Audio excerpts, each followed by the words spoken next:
ಇನ್ನೊಂದು, ಇವತ್ತು ನಮ್ಮ ಜಿಲ್ಲೆಯ, ನಮ್ಮ ರಾಜ್ಯದ ಖ್ಯಾತ ಸಾಹಿತಿಗಳು ನಾ ಡಿಸೋಜ ಅವರು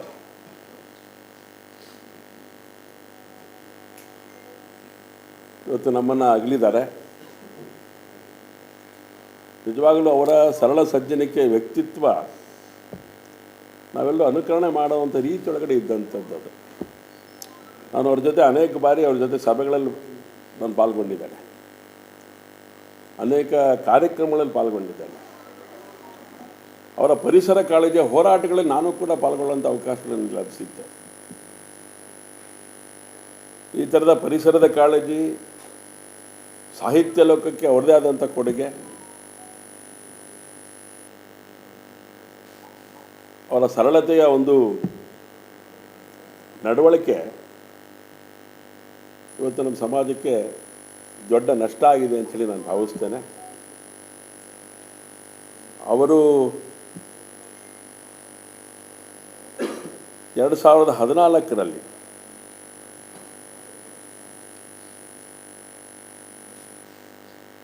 ಮಡಿಕೇರಿಯಲ್ಲಿ ನಡೆದಂಥ 80ನೇ ವರ್ಷದ ಅಖಿಲ ಭಾರತ ಕನ್ನಡ ಸಾಹಿತ್ಯ ಸಮ್ಮೇಳನದಲ್ಲಿ ಅವರು ಪಾಲ್ಗೊಂಡಿದ್ದರು. ಅದರ ಅಧ್ಯಕ್ಷತೆಯನ್ನು ವಹಿಸಿದ್ದರು.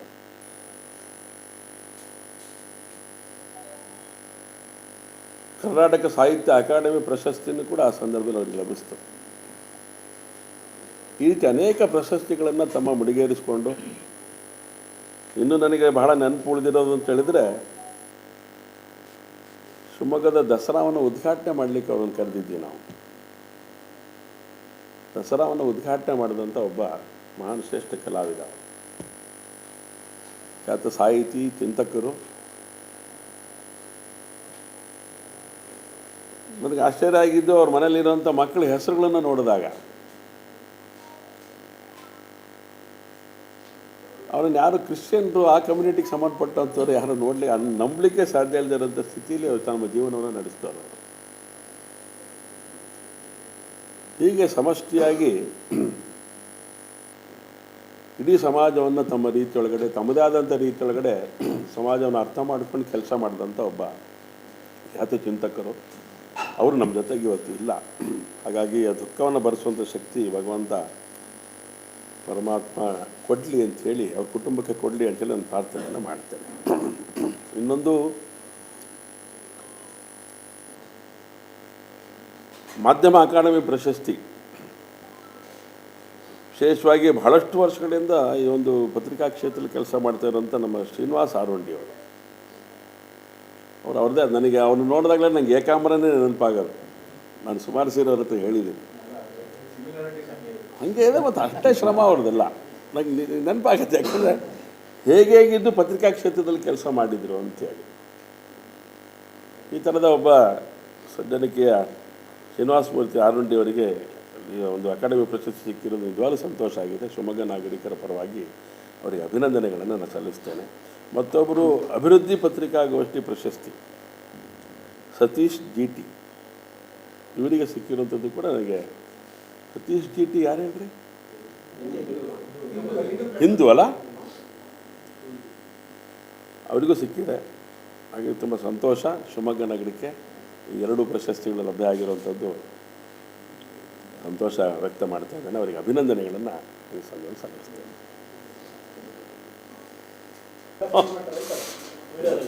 ಒಮ್ಮೆಲೆ ಇಡೀ ಹಿಂದೂ ಸಮಾಜದ ಜೊತೆನೇ ಇದ್ದೀನಿ, ಆಮೇಲೆ ಆಗಿ ಇಡೀ ಹಿಂದೂ ಸಮಾಜದ ಜೊತೆನೇ ಇದ್ದೀನಿ. ನೋಡ್ತೀನಿ, ಯಾವುದೋ ಒಬ್ಬರು ಕಾರ್ಪೊರೇಟರ್ ಜೊತೆ ಇರೋದಲ್ಲ. ಆದರೆ ಒಂದು ಕೆಟ್ಟ ಘಟನೆ ಯಾರ ಜೀವನದಲ್ಲೂ ನಡೀದೇ ಇರೋವಂಥ ಘಟನೆ ನಡೀತಾ ಇದೆ. ಅವನು ಕೂಡ ಸೀರಿಯಸ್ ಆಗಿ ಆ ಥರ ಯೋಚನೆ ಮಾಡಬಾರ್ದಿತ್ತು. ಏನು ನಡೆದಿದೆ, ತನಿಖೆ ನಡೀತಾ ಇದೆ. ಯಾವುದೇ ರೀತಿಯ ಗಂಡಾಂತರಗಳಾಗದೇ ಇರೋವಂಥದ್ದು ನಿಜವಾಗ್ಲೂ ಭಗವಂತ ಅವನಿಗೆ ಬುದ್ಧಿ ಕೊಟ್ಟಂಥ ಪರಿಣಾಮ ಇದಾಗಿರುವಂಥದ್ದು. ಈ ಘಟನೆ ಬಗ್ಗೆ ತನಿಖೆ ಆಗ್ತಿದೆ, ಆಗಲಿ. ನನಗಂತೂ ವಿಶ್ವಾಸ ಇದೆ. ಅದೊಂದು ಕೆಟ್ಟಗಳಿಗೆ ಬಿಟ್ಟರೆ, ಯಾಕೆಂದರೆ ಪೌರ ಕಾರ್ಮಿಕರ ಬಗ್ಗೆ ವಿಶೇಷವಾದಂಥ ಆಸಕ್ತಿಯನ್ನು ಇಟ್ಕೊಂಡಿರುವಂಥ ನಮ್ಮ ಇಡೀ ನಗರಸಭೆ, ಪಕ್ಷಭೇದ ಮರೆತು ಎಲ್ಲ ಸದಸ್ಯರುಗಳು ಕೂಡ ನಾವು ಇಟ್ಕೊಂಡಿದ್ದೇವೆ. ಹಾಗಾಗಿ ನಡೆದಿರುವಂಥ ಏನು ಘಟನೆ ಏನಿದೆ, ಇದಕ್ಕೆ ಯಾರ ಜೀವನದಲ್ಲಿ ನಡೀಬಾರ್ದು ಅನ್ನೋಂಥ ಮಾತನ್ನು ನನ್ನನ್ನು ಹೇಳಿದ್ದಾನೆ. ಯಾವುದೇ ಕಾರ್ಪೊರೇಟ್ರು ಕೂಡ ಹಾಗೆ ನಡ್ಕೊಳ್ತಾರೆ ಅಂತ ನಮಗೇನು ಅನಿಸೋದಿಲ್ಲ. ಆದರೆ ಅಕಸ್ಮಾತ್ ಯಾವುದಾದ್ರೂ ಕಾರಣಕ್ಕೋಸ್ಕರ ಕಾರ್ಯ ಆಗಿರೋ ಕಾರಣಕ್ಕೋಸ್ಕರ ನಡೆದಿದ್ದರೆ ನಡಿಕೂಡ್ದು. ಯಾರಿಗೂ ಅಪಮಾನ ಮಾಡುವಂಥ ಕೆಲಸವನ್ನು ಯಾರೋ ಮಾಡ್ತಾರೆ ಅಂತ ನಮಗೂ ಏನು ಅನಿಸೋದಿಲ್ಲ. ಆಗಿದ್ದರೂ ಅದನ್ನು ಇಷ್ಟು ವರ್ಷಗಳ ಕಾಲ ಅನೇಕ ಸರಿ ಅಲ್ಲಿ ಕೂತ್ಕೊಂಡು ಚರ್ಚೆ ಮಾಡಿ ಬಗೆಹರಿಸಿರುವಂಥ ಅನೇಕ ಸಂಗತಿಗಳಿದೆ. ಇದೊಂದು ವಿಕೋಪಕ್ಕೆ ಹೋಗಿದೆ. ಅದೇ ದೇವ್ರ ದೊಡ್ಡವನು, ಇಬ್ಬರಿಗೂ ಯಾವುದೇ ರೀತಿಯ ಸಮಸ್ಯೆ ಆಗದೇ ಇರೋ ರೀತಿ ಹೊರಗಡೆ ಬರುವಂಥ ಕೆಲಸವನ್ನು ಮಾಡಿದ್ದಾನೆ. ಇಷ್ಟು ಮಾತ್ರ ನಾನು ಹೇಳ್ತೀನಿ. ತನಿಖೆ ಮುಗಿದ ನಂತರ ಸತ್ಯಾಸತ್ಯತೆಗಳೆಲ್ಲ ಹೊರಗೆ ಗೊತ್ತಾಗಲಿ, ತೊಂದರೆ ಇಲ್ಲ. ಆದರೆ ಎಲ್ಲೋ ಒಂದು ಕಡೆಗೆ ಈ ಘಟನೆ ನಡೆದಿರುವಂಥದ್ದು ಒಪ್ಕೊಳ್ಳಿಕ್ಕೆ ಸಾಧ್ಯ ಇಲ್ಲ, ಸಹಿಸ್ಕೊಳ್ಳೋಕ್ಕೆ ಸಾಧ್ಯ ಇಲ್ಲ. ಹಾಗಾಗಬಾರ್ದು. ಅಲ್ಲಿ ಕೆಲಸರಿ ಏನಾಗುತ್ತೆ, ಅವಧಿ ಮುಗಿದೇ ಹೋಗಿ ಜನ ನಮ್ಮನ್ನು ಬಿಡಲ್ಲ. ಸಮಸ್ಯೆಗಳು ಹೇಳ್ಕೊಳ್ತಾರೆ. ಸಮಸ್ಯೆಗಳು ಹೇಳ್ಕೊಂಡಾಗ ನಾವು ಮಾಡಲೇಬೇಕಾಗತ್ತೆ. ಸಾಮಾನ್ಯ ಅಲ್ಲ ಈ ಥರದ್ದು ಅಲ್ಲಲ್ಲ ಹೇಳಿದ್ದಲ್ಲ ನಾನು. ಸಮಸ್ಯೆ ಹೇಳ್ತಾರೆ, ಸ್ಪಂದಿಸ್ತೀಯಾರು ಬಿಟ್ಟರೆ ಅವಾಗೇನೋ ಒಂದು ಸಣ್ಣ ಭಾಳ ಮಜಾ ಅಂದರೆ ಅವನ ಸಂಬಂಧ ನೋಡಿಬಿಟ್ರೆ ಇದು ಯಾಕಾಯಿತು ಹೇಗಾಯಿತು ಅಂತ ಅನಿಸ್ಬಿಡುತ್ತೆ ನಮಗೆ. ಅಷ್ಟು ಚೆನ್ನಾಗಿರೋಂಥ ಸಂಬಂಧ ಅವರಿಬ್ಬರದ್ದು. ಅವರಿಬ್ಬರು ಸಂಬಂಧ ಹೆಂಗೆ ಅಂದರೆ ಅವ್ರ ಮನೆಗೆ ನಾನು ಹೋಗಿದ್ದೆ. ಅವ್ರೇನು ಹೇಳ್ತಾರೆ ಅಂದರೆ, ಅಲ್ಲ ನಾವು ಜಾತಿನಿಂದನೇ ಮಾಡಿದ್ದೆ, ಅವನು ಬರ್ತಾನೆ ಅವ್ರ ಮಗಳನ್ನು ಕರ್ಕೊಂಬ ಎಲ್ಲ ಮಾಡ್ತಾನೆ. ಅವನು ತಂದ್ಕೊಡೋಂಥ ಹೂವನ್ನು ನಮ್ಮ ದೇವ್ರಿಗೆ ಪೂಜೆ ಮಾಡ್ತೀನಿ ನಾನು. ಆ ಹೆಣ್ಮಗಳು ಹೇಳಿದ್ದು, ನಾವು ಯಾವಾಗ ಬೈದಿದ್ದೀವಿ ಅವರಿಗೆ, ಯಾವಾಗ ಬೈತೀವಿ ಅಂತ ಅವ್ರು ಅಂತಾರೆ. ಇವ್ರು ಹೇಳಿದ್ದಾರೆ, ಯಾವುದೋ ಒಂದು ಕೆಟ್ಟ ಸಂದರ್ಭ ಜೀವನದಲ್ಲಿ ಬಂದುಬಿಟ್ಟಿದೆ. ಇವನಿಗೂ ಸರಿಯಲ್ಲ, ಅದು ಅವನ ದೃಷ್ಟಿಯಿಂದಲೂ ಸರಿಯಲ್ಲ. ನೋಡೋಣ, ಒಳ್ಳೇದಾಗತ್ತೆ.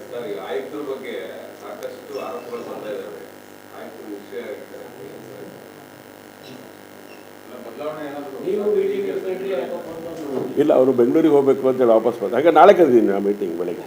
ನಾಳೆ ಮೀಟಿಂಗ್ ಇದೆ. ನಾಳೆ ಮೀಟಿಂಗ್ನೊಳಗೆ ಅದ್ರ ಬಗ್ಗೆನೂ ವಿಶೇಷವಾಗಿ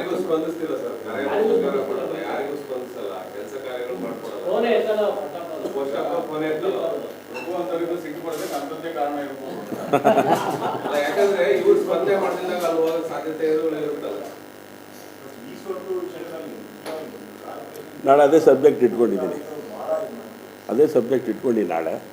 ನಾಳೆ ಬೆಳಗ್ಗೆ ನಿಮಗೂ ಸುದ್ದಿ ಬರುತ್ತೆ. ಮೊನ್ನೆ ಆಗಿದ್ದು ಪೋಸ್ಟ್ಪೋನ್ ಆಗಿದ್ದು ನಾಳೆ ಮಂಗಳವಾರ ಬೆಳಗ್ಗೆ 11 ಗಂಟೆಗೆ ನಿಮಗೆ ಮಾಹಿತಿ ನಿಮಗೆ ಕಳಿಸುತ್ತೆ. ದಯಮಾಡಿ ಬರಬೇಕು.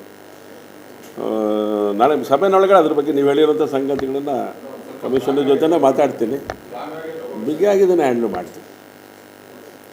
ನಮಗೆ ಸಾಮಾನ್ಯವಾಗಿ ನಮ್ಮ ಸ್ವಭಾವ ಹೇಗೆ ಅಂದರೆ, ಯಾವ ಅಧಿಕಾರಿ ಇರ್ತಾರೋ ಅವ್ರ ಜೊತೆ ಕೆಲಸ ತೊಗೊಳ್ಳೋಂಥ ಸ್ವಭಾವ ನಮಗೆ ಇಷ್ಟು ವರ್ಷ. ಅದನ್ನು ಮೀರಿ ಯಾರು ನಡ್ಕೊಂಡ್ರೆ ಅದರದ್ದೇ ಆದಂಥ ರೀತಿಯಲ್ಲಿ ಯೋಚನೆ ಮಾಡಿದ್ದೀವಿ ನಾವು, ಇಲ್ಲ ಅಂತೇನಿಲ್ಲ. ಅದನ್ನು ಅವ್ರ ಹತ್ರ ಮಾತುಕತೆ ಮಾಡ್ತೇನೆ. ನಿಮ್ಮೆಲ್ಲ ಅಭಿಪ್ರಾಯಗಳು ಹಂಚಿಕೊಂಡು ಕಾರ್ಯ ಚೆನ್ನಾಗಾಗಲಿಕ್ಕೆ ಏನು ಬೇಕು 100% ಆ ಕೆಲಸ ನಾನು ಮಾಡ್ತೇನೆ. ಅದು ಇವತ್ತು ಡೇಟ್ ಗೊತ್ತಾಗತ್ತೆ, ಹೇಳ್ತೀನಿ. ಅದು ಇವತ್ತು ಡೇಟು ಫೈನಲ್ ಆಗುತ್ತೆ. 9ನೇ ತಾರೀಕು ಅಥವಾ 10ನೇ ತಾರೀಕು ಅದನ್ನು ನಾನು ನಾಳೆ ಸ್ಪಷ್ಟೀಕರಣ ಕೊಡ್ತೀನಿ. ಇವತ್ತು ಫೈನಲ್ ಆದ ತಕ್ಷಣ ನಾನು ಡೇಟನ್ನು ಹೇಳ್ತೀನಿ, 9 ಅಥವಾ 10. ಈಗ ಉಸ್ತುವಾರಿ ಸಚಿವರು ಎಂಟ್ರಾದರೆ ಯಾರು ಏನು ಮಾಡೋಕ್ಕೆ ಪರಿಸ್ಥಿತಿ ಇದೆ. ಇರಲಿ, ಕೆಲವು ಸರಿ ಸಹಿಸ್ಕೊಳ್ಳೋದ್ರೊಳಗಡೆ ಅದಕ್ಕೆ ತಾಕತ್ತಿದೆ ಅಂತ ಅಂದ್ಕೊಂಡಿದ್ದೀನಿ. ಅದು ಯಾವಾಗ ಬ್ಲಾಸ್ಟ್ ಆಗುತ್ತೆ ನೋಡಿ. ಏನಾಗತ್ತೆ,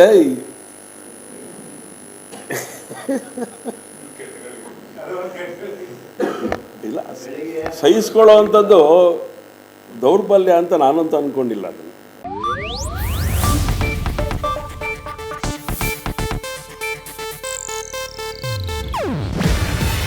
ಇದು ಏಷ್ಯಾನೆಟ್ ನ್ಯೂಸ್ ನೆಟ್ವರ್ಕ್ ಪ್ರಸ್ತುತಿ. ನೀವು ನೋಡ್ತಿದ್ದೀರಾ ಏಷ್ಯಾನೆಟ್ ಸುವರ್ಣ ನ್ಯೂಸ್.